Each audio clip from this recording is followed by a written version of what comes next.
22 पदलाई पढ्दिनुहोस्। अनि यस्तो यस्तो हुनेछ, मेरो महिमा त्यहाँबाट भएर जाँदा मेरो महिमा त्यहाँबाट भएर जाँदा म तिमीहरूलाई यस चट्टानको धाँधोभित्र राख्नेछु। म आफू त्यहाँबाट भएर जाँदा तिमीलाई आफ्नो हातले ढाक्नेछु। यहाँ मोसाको र परमेश्वरको बीचको कुराकानी भएको छ। कसको बीचको गर्ने भन्नुभयो? मोसा अनि परमेश्वरको बीच। मोसा कस्तो व्यक्ति थियो त भन्नुहुन्छ भने परमेश्वरको घरको विश्वासयोग्य पात्र थियो। बुझ्नुभयो? कस्तो थियो? विश्वासयोग्य पात्र, परमेश्वरको घरको विश्वासयोग्य पात्र। अनि मोसासँग परमेश्वरले प्रत्यक्ष बातचित गर्नुहुन्थ्यो। यस्तो अर्को कोही भएन जो कसैसँग परमेश्वरले प्रत्यक्ष बात गर्नुभयो। बुझ्नुभयो? दाउदसँग परमेश्वरले कहिल्यै प्रत्यक्ष बात गर्नु भएन। समुएलसँग परमेश्वरले कहिल्यै प्रत्यक्ष बात गर्नु भएन। एलिसासँग परमेश्वरले कहिल्यै प्रत्यक्ष बात गर्नु भएन। एलियासँग परमेश्वरले कहिल्यै प्रत्यक्ष बात गर्नु भएन। हैन? उहाँ जब बात गर्नुहुन्थ्यो तब उहाँ दर्शनमा, सपनामा बात गर्नुहुन्थ्यो। तर मोसासँग परमेश्वरले प्रत्यक्ष आम्ने सामने भएर, जसरी तपाईँ र म अहिले कुरा गरिरहेका छौँ यस्तै गरी कुरा गर्नुहुन्थ्यो। तर यति मात्रै थियो, उहाँको महिमा चाहिँ देखाउनु भएको थिएन परमेश्वरले। बुझ्नुभयो त? उहाँको महिमा देखाउनु भएको थिएन। किन देखाउनु भएको थिएन भन्ने कुरा छ। जब तपाईँ र म एकदम मिल्ने साथी, प्रगाढ साथी भइहाल्यौँ, तपाईँ र म एकदम सबै कुरा देख्न सक्ने, सबै कुरा बुझ्न सक्ने अवस्थाका हामी भयौँ, तरै पनि हामीले किन त्यो कुरालाई बुझ्न सकेनौँ त? हैन? त्यो कुरालाई किन हामीले बुझ्न सकेनौँ? त्यो मान्छेको अनुहार किन देख्न सकेनौँ हामीले? त्यो मान्छेको अनुहार देख्नु पर्थ्यो नि त, तर त्यो मान्छेको अनुहार चाहिँ देख्न पाएन। अब यसै प्रकारले मोसाले परमेश्वरको महिमा चाहिँ अथवा उहाँको चेहरा चाहिँ देख्न सकेन। मोसाले देखेको थिएन। अनि नदेखेको कारणले गर्दाखेरि मोसालाई एक दिन यस्तो सङ्कोचित भयो मोसा कि म परमेश्वरको अनुहार अथवा उहाँको चेहरा किन नदेख्छु त भन्ने मोसालाई लाग्यो। बुझ्नुभयो? त्यस्तो मोसालाई जब लाग्यो तब मोसाले एउटा कुरा गर्यो परमेश्वरसँग, प्रभु तपाईँको महिमा मलाई देखाउनुहोस् न भनेर भन्छ। 18 पदलाई पढ्नुहोस्। अनि उनले भने म तपाईलाई बिन्ती गर्दछु तपाईँको महिमा मलाई देखाउनुहोस्। हेर्नुहोस् है के रहेछ? मोसाले के भने यहाँनिर परमेश्वरसँग? तपाईँको महिमा मलाई देखाउनुहोस्। उसले भन्न खोजेको के हो? महिमाको अर्थ के हो? उसले प्रभु तपाईँको चेहरा के, प्रभुको महिमा उसले देखेको थिएन र देखिरहेको थियो। तर उहाँले के भन्नुभयो? उसले भन्न खोजेको तपाईँको चेहरा मलाई देखाउनुहोस् भनेर। त यहाँनिर परमेश्वरले भन्नुभयो मानिसले मेरो अनुहार देखेर जीवित रहन सक्दैन भन्नुभयो। 20 पदलाई पढ्नुहोस्। अनि उहाँले भन्नुभयो तिमीले मेरो अनुहार हेर्न सक्दैनौ किनभने कुनै पनि मानिसले मलाई देखेर जीवित रहने छैन। प्रिय हो, अब यो विषयमा म तपाईलाई एउटा सानो उदाहरण दिन्छु। हामीभन्दा सूर्य चाहिँ अरबौं करबौं कति मिलियन टाढा छ। सूर्य धेरै टाढामा छ। सूर्य यहाँ नजिक छैन। हामी हेर्दाखेरि हिँडेर भए जस्तो लाग्छ, तर सूर्य यति टाढामा छ नि, सूर्यले किरण छोडिसकेपछि पृथ्वीमा आउन 8 मिनट लाग्छ भनेपछि त्यति स्पिड आउने किरण 8 मिनट लाग्छ। हामीले यो बत्तीलाई म उदाहरण तपाईँलाई देखाएँ। हेर्नुहोस् है त, यो बत्ती अहिले मारेको छ, कति मिनटमा कति सेकेन्डमा आइपुग्छ। हेर्नुहोस् है, अन गर्न बित्तिकै झ्याप्पै आइपुग्यो हो। बत्ती चाहिँ अन गर्न बित्तिकै झ्याप्पै आइपुग्यो। तर सूर्य अन हुन बित्तिकै यहाँसम्म आउन कति समय लाग्दो रहेछ अरे? 8 मिनट लाग्दो रहेछ सूर्य। अनि कति टाढामा छ यो सूर्य, तर हामी त्यो सूर्यलाई आफ्नो नजरले हेर्न सक्छौँ? सक्दैनौँ। नजरले हेर्न सक्दैनौँ। यदि गर्मी महिनाको धुपमा 12 बजे निक्लेर कसैले 1 मिनट मात्रै, धेरै पनि म समय दिँदैन, 1 मिनट मात्रै त्यो सूर्यलाई टक्क आँखा लगाएर हेर्छ भने त्यसको आँखा सदाभरिको लागि बन्द हुन सक्छ, कहिले नदेख्ने भइदिन सक्छ। यति टाढामा भएको सूर्य त त्यस्तो हालत छ भने अनि मोसा र परमेश्वर त आम्ने सामने पो हुनुहुन्थ्यो। आम्ने सामने भएको मान्छेले अनि जसले त्यो सामर्थ्य दिनुभएको थियो, त्यो चमक दिनुभएको थियो, त्यो चमक दिएको त त्यस्तो हालत छ भनेपछि अनि चमक दिने व्यक्ति कस्तो थियो होला? त्यसले गर्दाखेरि यहाँनिर परमेश्वरले के भन्नुभयो, अब मान्छे जाति सिधै परमेश्वरको चरणीमा आउन सक्दैन। त्यसकारणले उहाँलाई कहाँ राख्नु पर्यो, कहाँ राख्नु पर्यो भन्नुहोस् त। मसालाई कहाँ राखे परमेश्वरले, मसालाई कहाँ राख्नुभयो, धाँधोमा। के को धाँधोमा, चट्टानमा राख्नु पर्यो, चट्टानमा। किन चट्टानमा राखियो, यो चट्टान के हो, किन यो चट्टानको विषयमा यहाँनिर बखान गरियो, यो विषयमा हामी आज हेर्दैछौँ हैन। विषय हाम्रो यो हो, यो चट्टान को के हो, यो चट्टान जसले हामीलाई संरक्षण गर्छ हैन, संरक्षण गर्छ। यो चट्टान को आउनुहोस् हामी गलातीको पत्रीमा यो कुरा पाउँछौँ। 2 अध्यायको गलातीको पत्री 2 अध्यायमा हामी आउँछौँ।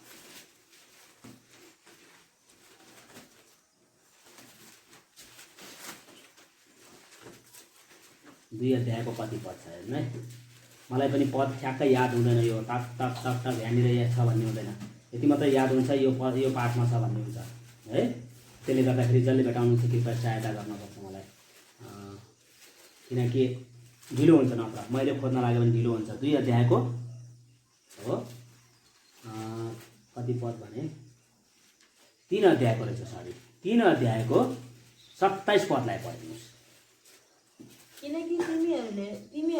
किनकि तिमीहरू जतिले ख्रिस्टभित्र बप्तिस्मा लिएका छौ, तिमीहरूले ख्रिस्टलाई पहिरिएका छौ। तिमीहरूले के गरेका रहेछौ अरे, ख्रिस्टलाई पहिरिएका छौ। अब यो चट्टान भनेको ख्रिस्ट हुनुहुन्छ। अब तपाईँ हामीले जतिजनाले पनि आज हामीले पाप गरेका थियौँ, त्यो पाप प्रकट नभएको होइन, तर त्यो पापलाई के गरिएको छ, ढाकिएको छ। हाम्रो नाङ्गोपन ढाक्नको लागि हामी के गर्छौँ, वस्त्र लगाउँछौँ हैन। हाम्रो शरम नदेखियोस् भनेर हामीले वस्त्र लगाउँछौँ। यस्तै प्रकारले हाम्रो पाप नदेखियोस् भनेर हामीले के गरेका छौँ, ख्रिस्टलाई ओढेका छौँ, प्रभु येशू ख्रिस्टभित्र छौँ। मानौँ म तपाईँलाई एउटा उदाहरण दिन्छु हैन। मानिलिनुहोस् यो भुजाको टुक्रा हो, भुजा हो मान्नुहोस् हैन। मैले यो मुट्ठी बनाएको छु, यो मुट्ठीभित्र मैले यो भुजाको टुक्रा हालेँ हो, तर तपाईँहरूलाई कसैले पनि यो भुजाको टुक्रा हालेको देख्नु भएको छैन मेरो मुट्ठीभित्र। तपाईँहरूलाई मैले सोधेँ भने यो के हो भनेर मैले सोधेँ भने तपाईँहरू के भन्नुहुन्छ, तपाईँको मुट्ठी हो भन्नुहुन्छ है। यो भित्र भुजा छ अथवा यो भित्र केही चिज राख्नु भएको छ भनेर भन्नुहुन्छ तपाईँहरू, भन्नुहुँदैन। तपाईँहरू के भन्नुहुन्छ, तपाईँको मुट्ठी हो भनेर भन्नुहुन्छ, भन्नुहुन्न। यस्तै प्रकारले हामी ख्रिस्टभित्र यसरी यहाँभित्र छिरिसकेका छौँ। अब हामी आफै देखिँदैनौँ, हामीमा को देखिनुहुन्छ, ख्रिस्ट देखिनुहुन्छ है। त्यस कारणले गर्दा यहाँनिर हामी यो चट्टानमा के गर्छौँ, लुक्छौँ। अब यो चट्टानको विषयमा अब तपाईँले भन्नुभयो यो चट्टानको कुरा देखायो, यहाँनिर ख्रिस्टको बप्तिस्माको कुरा देखाएको छ, अनि चट्टानको कुरा कहाँनिर आएर यसले यो कुरा गर्यो भन्ने कुरा तपाईँहरूलाई लाग्ला। पढ्नुहोस् कोरिन्थीको पत्री 10 अध्यायको 3 पदमा, कति 3 पद हो, 4 पदमा होला। पहिलो कोरिन्थीको पत्री 10 अध्यायको 4 पद हो, 3-4 मा होला हेर्नुहोस् त। 10 अध्यायको पहिलो कोरिन्थीको पत्री 10 अध्यायको 3 र 4 पदलाई पढ्नुहोस्। हेर्नुहोस् है त, चट्टान को रहेछ भन्ने कुरा म यहाँनिर बताउँदैछु। अनि सबैले एउटै आत्मिक खानेकुरा खाए, सबैले एउटै आत्मिक खानेकुरा खाए, अनि सबैले एउटै आत्मिक पिउने कुरा पिए, सबैले एउटै आत्मिक पिउने कुरा पिए, किनकि तिनीहरूको पछि पछि लाग्ने आत्मिक चट्टानबाट तिनीहरूले पिए, अनि त्यो चट्टान चाहिँ ख्रिस्ट हुनुहुन्थ्यो। सुन्नुभयो, चट्टान को रहेछ, ख्रिस्ट हुनुहुन्थ्यो। चट्टान चाहिँ ख्रिस्ट हुनुहुन्छ, बुझ्नुभयो त, को रहेछ चट्टान भन्नुहोस् त, सबैले भन्नुहोस् त, ख्रिस्ट भनेर, ख्रिस्ट हैन। चट्टान चाहिँ ख्रिस्ट हुनुहुन्थ्यो। त्यस कारणले गर्दाखेरि मोसा अब प्रत्यक्ष परमेश्वरको सामु देखा पर्न सक्दैन थियो। मोसालाई कहाँ राखियो त भन्दाखेरि ख्रिस्टमाथि राखियो, चट्टानमाथि राखियो। अनि ख्रिस्टमा भइसकेपछि न्याय तौरले पनि ख्रिस्टमा जब आइसकेपछि अब ख्रिस्टलाई के गर्नु हुँदैन अरे, परमेश्वरले ख्रिस्टले भनेका कुराहरू काट्न सक्नु हुँदैन हैन, बुझ्नुभयो त। त्यस कारणले हाम्रो वकिल को हुनुहुन्छ अरे, ख्रिस्ट हुनुहुन्छ भनेर भन्छ। अनि अयुबले पनि त्यो कुरा के गर्छन्, धर्मी जनले जब मुद्दा लड्नुभयो तब उहाँका कुरा उहाँले काट्न सक्नु भएन भनेर यसरी लेखेको होला। आउनुहोस् त, अयुबको पत्री 23 अध्यायको 7 पदलाई पढ्दिनुहोस् त। 7 पदलाई 23 अध्यायको 7 पदलाई पढिदिनुहोस्। अयुबको पत्री पुस्तक, अयुबको पुस्तक 23 अध्यायको 7 पदलाई पढिदिनुहोस्। त्यहाँ धर्मीजनले उहाँसँग तर्क गर्छ। अब यहाँ धर्मीजनको कुरा गरियो हेर्नुहोस्। कसको कुरा गरियो यहाँनिर? धर्मीजन। अब संसारमा मान्छेले, बाइबलले भन्छ संसारमा एउटै पनि मान्छे धर्मी छैन भनेर भन्यो होइन। रोमीको पत्री 3 अध्यायको 10 पढ्नुहोस् त। एउटै पनि मान्छे धर्मी छैन भन्छ। संसारको मान्छे एउटै पनि धर्मी छैन भन्छ। तर यहाँनिर बाइबलले भने धर्मीजनको कुरा होइन। पढ्नुहोस्। जस्तो लेखिएको छ धर्मी कोही छैन, एउटै पनि छैन। यति नै गर्नुहोस्। देख्नुभयो, सुन्नुभयो यहाँ बाइबलले के भन्यो? संसारको मान्छे एउटै पनि धर्मी छैन। बुझ्नुभयो नि? हिजोको सन्देशमा पनि यो आएको थियो। एउटा व्यक्ति पनि धर्मी नामै छैन, धर्मको नाम छैन, मान्छेमा धर्म छैन। हिजो मैले बताएको थिएँ तपाईँहरूलाई धर्म किन छैन, मान्छे पापी किन भयो भन्ने सन्दर्भमा हिजो बताएको थिएँ। हिजो सुन्नेहरूले सुन्नुभएको छ होइन। मान्छेले आफूले पाप गरेको कारणले पापी भएको होइन, पिता पुर्खाबाट पाप सर्दै आएको कारणले गर्दाखेरि मान्छे पापी भएको भनेर मैले हिजो बताएको थिएँ होइन। हिजो पनि यो पनि मैले बताएको थिएँ। कतिपय ओम शान्तिवाला हुन्छन्। मैले हिजो त्यहाँ ओम शान्तिवाला भनेर नाम दिएर किन लिएन त भन्दाखेरि त्यहाँनिर तिनी पनि व्यक्तिहरू आएका थियो होला, तिनीहरूलाई पनि ठेस लाग्न सक्छ भनेर मैले नाम नलिएको होइन। मैले कोही व्यक्ति यस्ता पनि छन् संस्कार भनेर मैले त्यहाँनिर भनेको थिएँ। त भन्दाखेरि त्यहाँनिर ओम शान्तिवाला भन्नेहरू, जैन धर्म मान्नेहरू, कतिपय हिन्दू संस्कारभित्रका हिन्दूहरू त सबैले खान्छन्, तर संस्कारभित्रका केही पृथकता देखाउने खोज्नेहरू जो छन्, ओम शान्ति भन्ने, अनि त्यसपछि जैन धर्म भन्नेहरूले के गर्छन्, यिनीहरूले मांसाहारी खानु हुँदैन, माछा मासु खाने मान्छे चाहिँ पापी हो भनेर तिनीहरूले त्यसरी बुझ्छन्। तर माछा मासुको विषयमा मैले हिजो भनेको थिएँ, एक गिलास दही खाने मान्छेले लाखौँ ब्याक्टेरियाको प्राण खान्छ होइन। लाखौँ ब्याक्टेरिया खाने मान्छेले, एउटा खसीको मासु खाने मान्छेले एउटै प्राण मात्रै नष्ट गर्छ भने यतातिर लाखौँ ब्याक्टेरियाहरू मार्छ। त्यसको के अर्थ होइन। अनि मौरीको मह खाने मान्छेले मौरी काट्दाखेरि के मौरी मर्दैन? हेर्नुहोस् त, कति मौरीहरू महमा डुबेर घरमा मौरी पालेका मान्छेहरूलाई थाहा हुन्छ यो विषयमा। सबैलाई यो विषयमा थाहा नहोला। अब कसैले भिरे कार्नेहरूलाई पनि थाहा हुन्छ, तर घरमा मौरी पालेकाहरूलाई अधिकांशलाई थाहा हुन्छ। केही नभए पनि मौरी काट्दाखेरि केही मरेन भने पनि तपाईँको 10 देखि लगेर 50वटा मौरी महमा डुबेर मर्छ। त्यस कारणले गर्दाखेरि यहाँनिर त्यो मह खाने मान्छे पनि पापी हो नि त। मौरी त मार्यो नि त्यो व्यक्तिले, मारेन भन्नुहोस् त, मार्यो। त्यसले गर्दाखेरि यहाँनिर त्यो कुरा छैन। मान्छे, सम्पूर्ण मान्छे संसारमा पापी छ, एउटै मान्छे पनि धर्मी छैन भन्छ बाइबलले। अब एउटै मान्छे धर्मी नभएपछि अयुबले फेरि धर्मीजन भनेर किन भने पढ्नुहोस् एकचोटि फेरि अयुबको। त्यहाँ धर्मीजनले उहाँसँग तर्क गर्छन् र म आफ्नो न्यायकर्ताबाट सदाका निम्ति छुटकारा पाउनेछु। हेर्नुहोस् त, अब मेरा निम्ति, तपाईँका निम्ति, सबैका निम्ति अब चाहिँ वकिल को बनिदिनुहुन्छ अरे? ख्रीष्ट येशू वकिल बनिदिनुहुन्छ। यूहन्नाको पत्री, पहिलो यूहन्नाको पत्रीमा त्यो कुरा लेखेको छ। 2 अध्यायमा होला आउनुहोस् त। पहिलो यूहन्नाको पत्रीमा हामी त्यहाँनिर पाउँछौँ 2 अध्यायमा है। आउनुहोस्, कहिले भेटाउनुहुन्छ पढिदिनुहोस् त। 2 अध्यायमा त्यो कुरा लेखिएको होला। पहिलो यूहन्नाको पत्री 2 अध्यायको 1 पदमा रहेछ होला, पढिदिनुहोस्। मेरा साना नानीहरू हो, तिमीहरूले पाप नगर भनी म यी कुरा तिमीहरूलाई लेख्दछु। अनि कसैले पाप गर्यो भने पिताको साथमा हाम्रा एकजना वकिल हुनुहुन्छ, अर्थात् धर्मी येशू ख्रीष्ट। हेर्नुहोस् त, वकिल को रहेछ हाम्रो पक्षमा? को रहेछ? बुझ्नुभयो नि? मैले पढाएको पाठ बुझिरहनु भएको छैन है भन्नुहोस् त। कसैले बुझ्नु भएको छैन भने अर्थ हुँदैन है। यो मैले पढाएको पाठ तपाईँहरूले बुझ्नु हुँदैन भने वकालत गर्न सक्दैनौँ संसारकै नियममा, न्यायाधीशको अगाडि अनि स्वर्गीय सिंहासनको अगाडि के तपाईँ अनि म वकालत गर्न पाउँला? सम्भावना छ। त्यस कारणले तपाईँ अनि मेरो वकालत यहाँनिर त्यही कुरा गरेको अयुबको पत्रीमा फेरि एकचोटि आउनुहोस्। अयुबको पत्री 6 अध्यायबाट पढ्नुहोस्, कृपया 5 बाटै पढ्नुहोस्, 23को 5 बाट पढ्नुहोस्।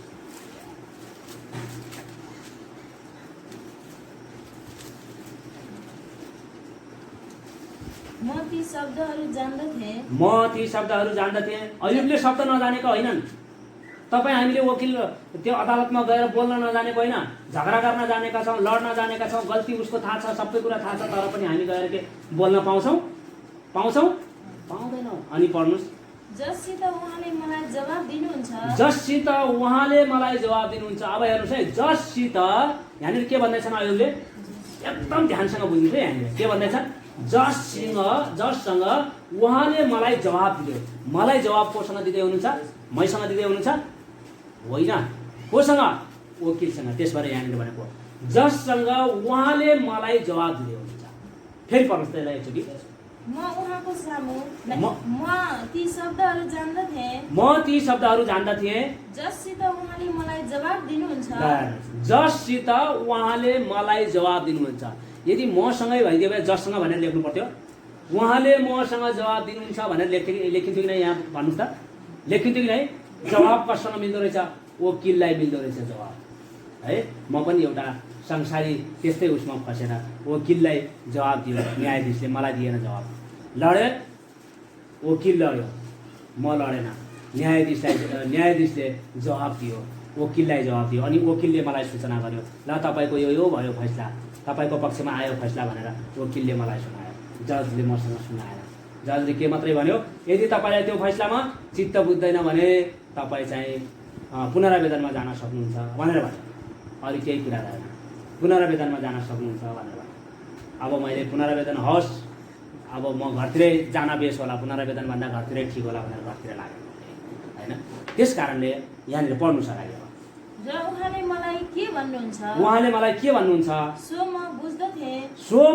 उहाँले के भन्नुहुन्छ त्यो त म बुझ्थेँ, त्यो कुरा मैले नबुझ्ने होइन। बुझ्नुहोस् त, न्यायाधीशले के भन्दैछ के हामी लडाकुहरूले बुझ्न सक्दैनौँ? हामी मुद्दा लड्नेले बुझ्न सक्दैनौँ र? न्यायाधीशले भनेको भाषा हामी बुझ्दैनौँ र? के ऊ अलग्गै भाषामा बोल्छ? हेबेलली भाषामा बोल्छ, स्वर्गीय भाषामा बोल्छ र अरू अन्य भाषामा बोल्छ र? तपाईँ हाम्रै भाषामा त बोल्ने हो नि, नेपाली भाषामा बोल्दैन र? बोल्छ। तरै पनि यहाँनिर अयुबले भन्दैछन् उहाँले मलाई के भन्नुहुन्छ त्यो कुरा त म बुझ्छु। अनि के आफ्नो ठुलो शक्ति लिएर उहाँ मसँग मुद्दा लड्नुहुनेछ र? होइन। तर उहाँले त मप्रति ध्यान पो दिनुहुन्थ्यो। त्यहाँदेखि त्यहाँ धर्मीजनले उहाँसँग तर्क गर्छ। हेर्नुहोस् है, अब वकिल हाम्रा वकिल चाहिँ ख्रिस्ट येशू हुनुहुन्छ, उहाँसँग चाहिँ तर्क कसले गरिदिन्छ भन्दाखेरि ख्रिस्ट येशूले गर्नुहुन्छ तर्क। अब तपाईँ मैले तर्क गर्नु पर्दैन प्रिय हो, तपाईँ अनि मैले तर्क गर्नु पर्दैन। सिंहासनको आसनमा जब हामी उभिन्छौँ त्यतिखेर हाम्रा चट्टान, हाम्रा दृढ किल्ला हाम्रा निम्ति उभिन्छ। त्यही कारण भजनकार दाउद भन्छन् मेरो उद्धारका चट्टान, मेरो दृढ किल्ला। 40 अध्याय भजन 40 अध्यायमा आउनुहोस् त, त्यहाँनिर हामी हेरौँ मेरो दृढ किल्ला मेरो उद्धारका चट्टान भनेर त्यहाँनिर भजनकार दाउदले भन्छन्। मलाई धुलोबाट उठाउनु भयो भन्छन्, यस्तो लेखिएको हामी त्यहाँनिर पाउँछौँ। पढिदिनुहोस् 40 अध्यायको 2 पदलाई पढिदिनुहोस्। अनि उहाँले मलाई सत्यनाशको खाडल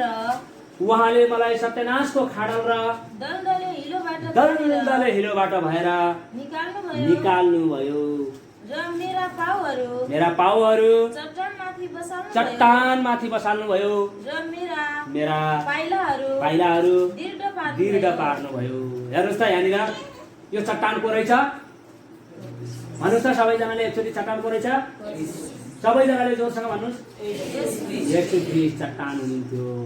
परमेश्वरले जब हामी दलदले हिलोमा थियो प्रिय हो, पापको दलदले हिलो, हामीले लाग्छ हामी त सफा सुगर भएर चिक्क बसेर कपडा लगाएर आएका छौँ। होइन, हामी पापको दलदलमा फसेको हामीलाई थाहा थिएन।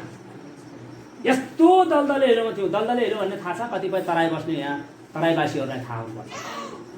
यहाँ पहाडमा लगभग दलदले हिलोको विषयमा थाहा हुँदैन तराईमा बस्ने मान्छेहरूलाई, किनकि तराईमा तपाईँ खोलामा जानुभयो भने बर्खा दिनमा तराईमा ढुङ्गा लगभग पाउँदैन। हामीलाई त्यहाँबाट इट्टा यहाँ ल्याउन सस्तो पर्छ, तिनीहरूलाई ढुङ्गा बोक्न महँगो पर्छ, त्यहाँ त्यति महँगो पर्छ। अनि त्यहाँ खोलामा जानुभयो भने त्यहाँ चाहिँ भास छ भन्छ, बालुवा हुन्छ। त्यो बालुवामा भास भएको ठाउँमा जब हामी बालुवा टेक्छौँ, माथि खुट्टा तान्न तार्यो, एउटा खुट्टा माथि तान्यो, अर्को खुट्टा वास्सै तल गइहाल्छ, अनि अर्को खुट्टा तान्न खोज्यो, अर्को खुट्टा वास्सै तल गइहाल्छ। त्यो दलदले हिलोले तानेको ताने गर्छ। त्यो माथि जब घुँडादेखि तल गइसक्यो भने त्यो मान्छे मऱ्यो भने जानेको। हेर्नुहोस् है, किनभने घुँडादेखि तल गइसकेपछि खुट्टा चल्न सक्दैन, खुट्टा चल्दैन। त्यसपछि 81 खोला बढेर आयो भने के हुन्छ? मान्छे बच्छ? बच्दैन। त्यस्तो हुन्छ दलदले हिलो। तपाईँ कहिले तराईमा जानुभएको छ भने तराईमा गएका मान्छेहरूलाई यो विषयमा थाहा हुन्छ। म तराईमा बसेको कारणले र त्यो दलदले हिलोमा म पनि भाँसिएको कारणले म यहाँहरूलाई भन्दैछु। हामीहरू केटाकेटी हुँदाखेरि हामी दलदले हिलोमा रहर मानेर खेल्न जान्थ्यौँ क्या हामी। अनि साथीहरू सबै मिलेर वरिपरिबाट समातेर तान्नु पर्ने, फरुवा लिएर खनेर बालुवा फाल्नुपर्ने अवस्था हुन्थ्यो। जब त्यो दलदले हिलो त कस्तो खालको हुन्छ भने त्यो बालुवा जब दलदल दलदल दलदल गर्छ त्यसमा टेक्नुहुन्छ नि, जब तल खुट्टा गइसक्यो भने पानीभरि सबै निचरेर गइहाल्छ क्या, त्यहाँबाट माथिबाट भएर पानी जान्छ अनि बालुवा यस्तो टाइट भएर समात्छ नि, बालुवाले चपक्कै समातिहाल्छ अनि खुट्टै हल्लाउन नसक्ने अवस्था बनाइदिन्छ। यो तराईवासीहरूलाई प्रायः जस्तो थाहा हुन्छ। पाहाडमा यस्तो खालको हिलो हुँदैन, हामीले देखेका छैनौँ त्यस्तो खालको हिलो। त्यस कारणले गर्दाखेरि यहाँनिर भन्दैछ दलदले हिलोबाट र सत्यनाशको खाडलबाट, होइन? हामी दलदले हिलोमा फसिरहेका मान्छे, सत्यनाशको खाडलमा फसिरहेका मान्छेलाई यहाँनिर परमेश्वरले उठाएर हामीलाई कहाँ माथि राखिदिनु भयो अरे? चट्टानमाथि राखिदिनु भयो हामीलाई। चट्टान को हुनुहुँदैछ? येशू ख्रीष्ट हुनुहुँदैछ। उहाँमाथि हामीलाई राखिदिनु भयो। अब उहाँमाथि हामीलाई राखिदिएपछि अब बुझ्नुहोस्, हामी अब पाप गर्नु हुँदैन है प्रियो। योभन्दा पहिला हामीले जति पाप गऱ्यौँ योभन्दा पछि हामीले पाप गर्नु हुँदैन। हामी एकचोटि पश्चाताप गरिसक्छौँ नि, जब त्यो कुरालाई हामीले डबल फेरि पश्चातापतिर लाग्नु हुँदैन। कुनै पनि कुरा होस् हो, प्रभुमा आइसकेको जनले गल्ती गर्दै गर्दैन भन्ने कुरा मलाई लाग्दैन। गल्ती हुन्छ मान्छेबाट, नहुने कुरा। तर जब एकचोटि गल्ती भएर तपाईँ हाम्रो विवेकले जब हामीलाई हिर्काउँछ, हिर्काइसकेपछि फेरि दुबारा हामीले त्यो गल्ती गर्नु हुँदैन। पश्चाताप त्यसलाई भन्छ कि साँचो पश्चाताप है। मैले अस्ति पनि भनेको थिएँ होइन, यहाँ आन्टीको ससुराबा बितेको किस्सा मैले बताएको थिएँ होइन। उहाँको ससुराबा बितेको बेला उहाँको श्रीमान त्यहाँ जानुभयो, छिन्चु जानुभयो।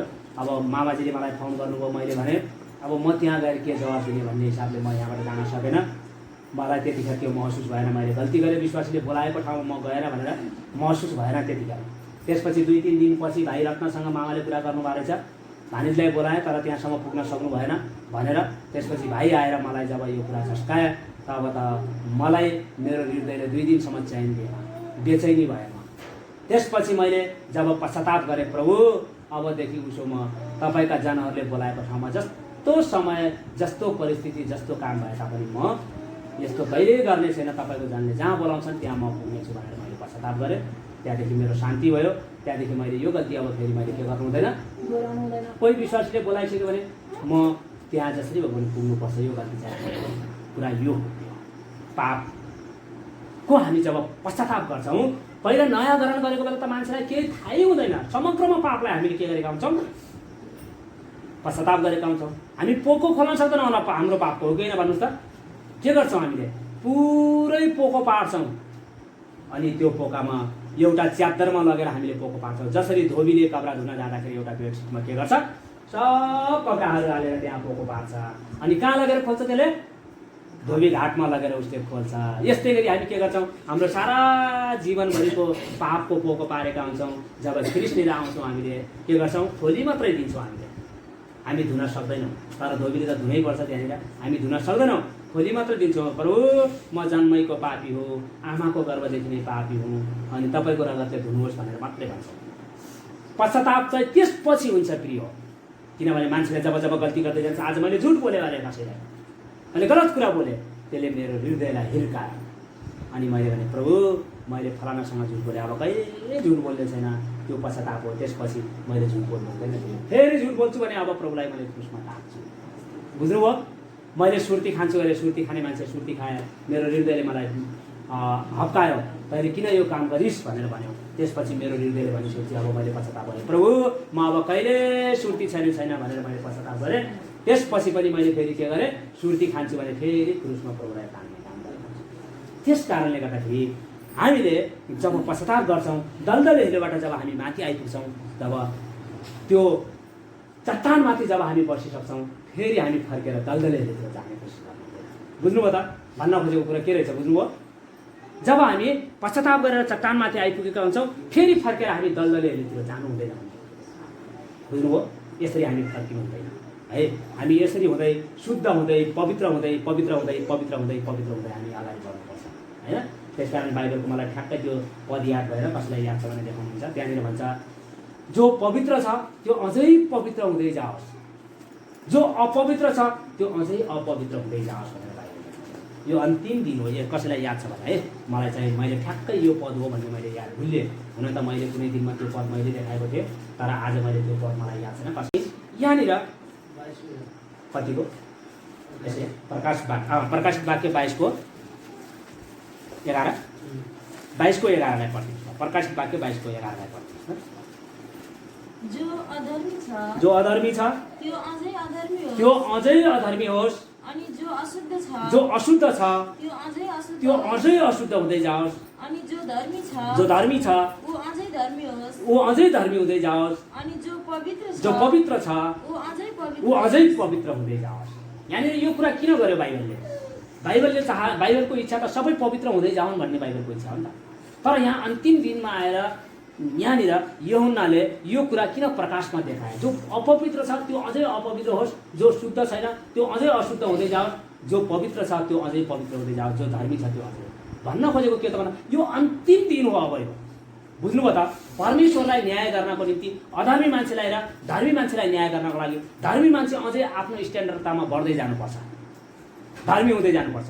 अधर्मी मान्छे आफ्नो उसमा पापमा गिर्दै जानुपर्छ, अझै अधर्मी हुँदै जानुपर्छ। अनि यसले गर्दाखेरि के हुन्छ?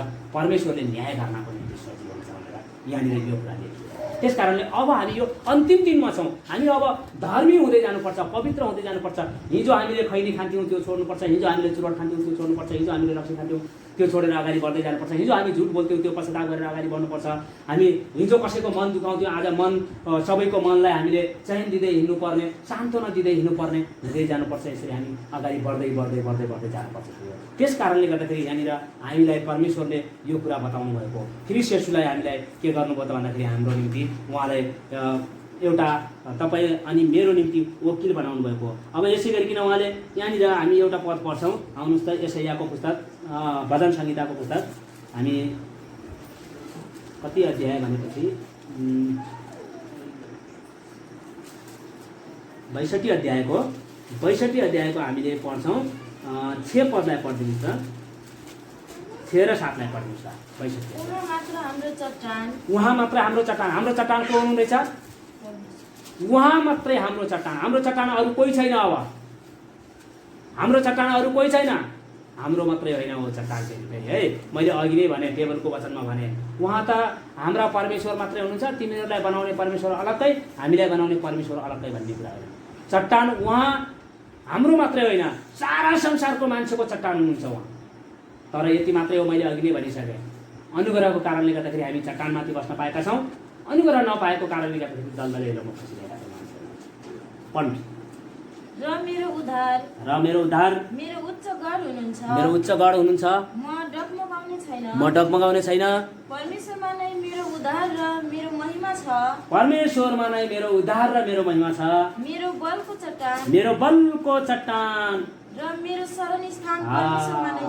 मेरो शरण स्थान, अब तपाईँको र मेरो शरण स्थान कहाँ रहेछ? उहाँमा पनि छ प्रिय हो।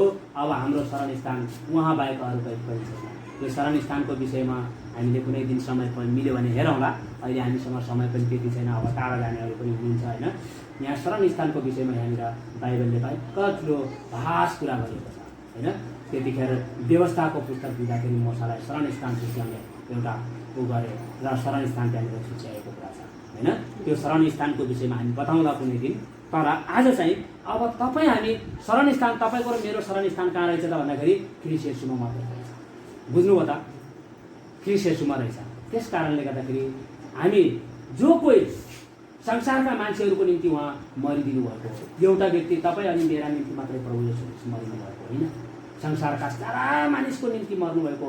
त्यही भएर त उहाँले भन्नुभयो, संसारलाई यस्तो प्रेम गर्नुभयो कि भन्छ होइन। यूहन्ना रचित सुसमाचार होइन, कति 3 अध्याय हो, 3 अध्यायको 16 पद हो। पढ्नुहोस् त, 3 अध्यायको 16 पद हो यूहन्ना रचित सुसमाचार। किनभने परमेश्वरले संसारलाई यस्तो प्रेम गर्नुभयो, उहाँले आफ्नो एकमात्र जन्माएको पुत्रलाई दिनुभयो। उहाँमाथि विश्वास गर्ने कोही पनि नष्ट नहोस्, उसले अनन्त जीवन पाओस् भनेर सारा संसारको निम्ति उहाँ मरिदिनु भएको हो। फेरि संसार भन्नाले हामी पृथ्वी भनेर बुझ्नु मात्रै होइन। बाइबलले सांसारिक भनेर जसलाई उ गर्छ त्यो चाहिँ संसार भनेको मान्छेहरूको निम्ति, पृथ्वीमा भएका जीव जन्तुहरूको निम्ति होइन। पृथ्वीलाई त पृथ्वी नै भनेको छ। बाइबलले भन्छ पृथ्वी परमेश्वरले मान्छेको निम्ति दिनुभएको र सिंहासन परमेश्वरको भन्छ होइन। भजन संहिता 115 अध्यायमा होला पुत्र, मलाई जहाँसम्म लाग्छ भजन संहिता 115 अध्यायको 16 पद हो कि जस्तो मलाई लाग्छ है।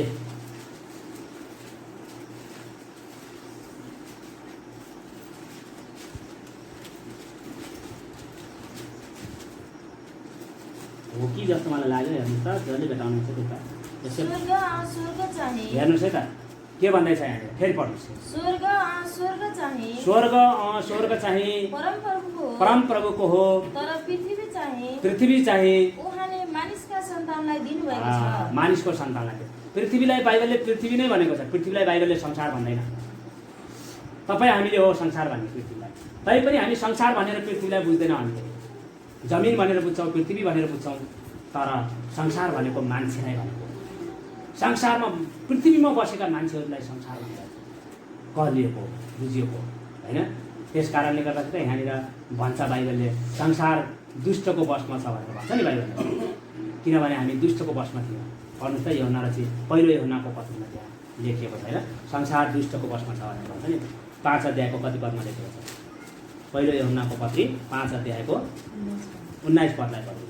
अनि हामी जान्दछौँ हामी परमेश्वरतर्फका हौँ र सारा संसार त्यस दुष्टको वशमा परेको छ। हेर्नुहोस् त सारा संसारका मान्छेहरू दुष्टको वशमा परेको कारणले गर्दाखेरि परमेश्वरले आफ्नो एकलौटे पुत्रलाई यस संसारमा पठाउनु भएको ताकि दुष्टबाट मुक्त गर्नको। अब तर हिजो मैले भनेको थिएँ, आज फेरि त्यसलाई दोहोऱ्याउन पनि अलिकति मुस्किल भयो होइन। मान्छेलाई चुन्ने छान्ने क्षमता परमेश्वरले दिनुभएको छ। तपाईँ अनि मैले परमेश्वरलाई चुन्ने कि संसारलाई चुन्ने, तपाईँ अनि मेरो